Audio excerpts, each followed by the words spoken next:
ایک بہن کی طرف سے سوال آیا ہے، السلام علیکم مفتی صاحب، میرے شوہر اپنے ماں باپ کے ساتھ کھانا کھاتے ہیں اور مجھے ایک محدود خرچہ دیتے ہیں جس میں ساری چیزیں افورڈ نہیں کر سکتی،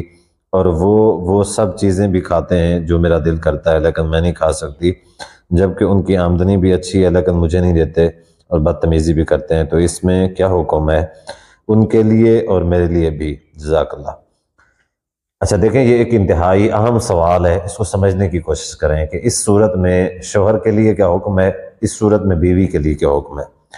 سب سے پہلے تو جو شوہر اس طرح کرتے ہیں، ٹھیک ہے،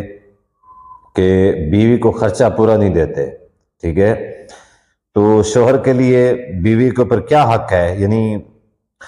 بیوی کا شوہر کے اوپر کیا حق ہے؟ نبی علیہ الصلوۃ والسلام نے فرمایا کہ اطعمھا اذا طعمت، کہ جب تم کھاؤ تو اسے بھی کھلاؤ، یعنی جو تم کھاؤ وہی اسے کھلاؤ، ٹھیک ہے۔ تم 2 ٹائم کھاتے ہو، بیوی کو 2 ٹائم کھلاؤ، تم 3 ٹائم کھاتے ہو، بیوی کو 3 ٹائم کھلاؤ، تم اچھا کھانا کھاتے ہو، بیوی کو اچھا کھانا کھلاؤ، تم اچھا کھانا نہیں کھاتے تو یعنی جو ان سا کھانا کھاتے ہو بیوی کے لیے بھی وہی کھانا۔ اسی طریقے سے لباس کا بھی یہی حکم ہے کہ تم جس طرح کے کپڑے پہنتے ہو بیوی کے لیے بھی وہی کپڑے ہیں، ٹھیک ہے۔ اب اچھی بات ہے اگر کوئی بیوی کے اوپر اپنی ذات سے زیادہ خرچ کرتا ہے تو اچھی بات ہے، لیکن یہ فرض ہے کہ بندہ جس طرح کے کپڑے، جتنے سوٹ خود کے لیتا ہے بیوی کے بھی اتنے سوٹ لے، اچھا جتنے مہنگے یا قیمتی سوٹ اس کے ہیں اتنے ہی، یعنی جو اخراجات، اس حدیث کا ماخوذ یہ ہے کہ جو اخراجات، یہ شوہروں کے لیے حکم ہے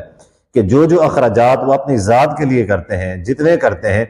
اتنے اخراجات جو ہیں اپنی بیوی کے اوپر کریں، یہ کسی بھی شوہر کے لیے فرض ہے، ٹھیک ہے۔ اب بعض صورتیں ایسی ہوتی ہیں کہ شوہر کی آمدنی اچھی ہوتی ہے،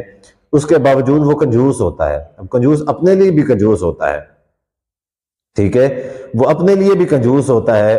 بیوی کے لیے بھی کنجوس ہوتا ہے، یعنی برابر کا، پھر بھی برابر کا رکھتا ہے لیکن اس کے باوجود پیسے اس کے پاس ہیں لیکن پھر بھی یعنی تنگی دیتا ہے،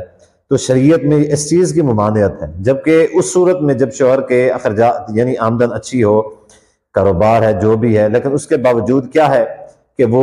بیوی کو تنگی دیتا ہے، خود ماں باپ کے ساتھ بیٹھ کے اچھا کھاتا ہے لیکن بیوی کو اچھا نہیں کھلاتا، تو ظاہر ہے قیامت کے دن جو ہے نا وہ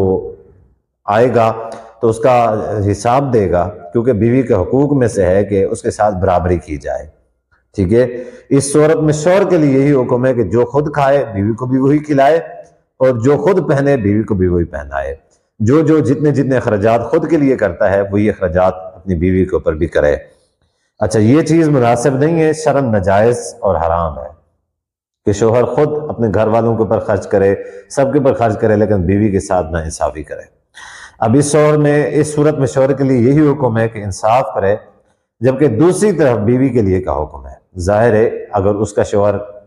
اس کے اوپر خرچ نہیں کرتا، انصاف نہیں کرتا، خود اچھا کھاتا ہے، خود اچھا پہنتا ہے لیکن اس کو اچھا نہیں پہناتا، اس کو اچھا نہیں کھلاتا، اب بیوی کے لیے کیا حکم ہے؟ تو اس صورت میں دیکھیں، اس صورت میں بیوی کے لیے حکم یہ ہے کہ وہ صبر سے کام لے، ٹھیک ہے، صبر سے کام لے، کیونکہ صبر جو ہے یہ بہت بڑا اس کا اجر ہے، اس کا بہت بڑا اجر ہے۔ قرآن مجید میں اللہ تبارک و تعالیٰ نے ارشاد فرمایا کہ الا الذین صبروا وعملوا الصالحات لهم مغفرۃ واجر عظیم، کہ جو لوگ ایمان لے کے آئے اور صبر کیا، اچھے عمل کیے، تو ان کے لیے مغفرت ہے اور بہت بڑا اجر ہے، مغفرت کے ساتھ بہت بڑا اجر ہے۔ تو میری بہن، آپ کے لیے حکم یہی ہے کہ آپ صبر کریں، انشاءاللہ دعا کریں اللہ تبارک و تعالیٰ ان کو جو ہے نا ہدایت عطا فرمائے، نہیں تو اگر ان کو ہدایت نہیں بھی ملتی تو اس صورت میں جو آپ کا صبر ہے ظاہر ہے آپ کی جنت کا اور آپ کی مغفرت کا یعنی باعث و ذریعہ بن جائے گا۔ تو بہتر یہی ہے کہ آپ صبر کریں، اور شوہر کے لیے حکم یہی ہے، ظاہر ہے کہ وہ آپ کے اوپر ظلم کر رہا ہے تو اس کا جو ہے نا قیامت کے دن اس کا بدلہ تو دے گا، لیکن اگر آپ معاف کر دیتی ہیں اور صبر کرتی ہیں تو انشاءاللہ آپ کی جو ہے نا اس سے آخرت جو ہے وہ بہتر ہو جائے گی۔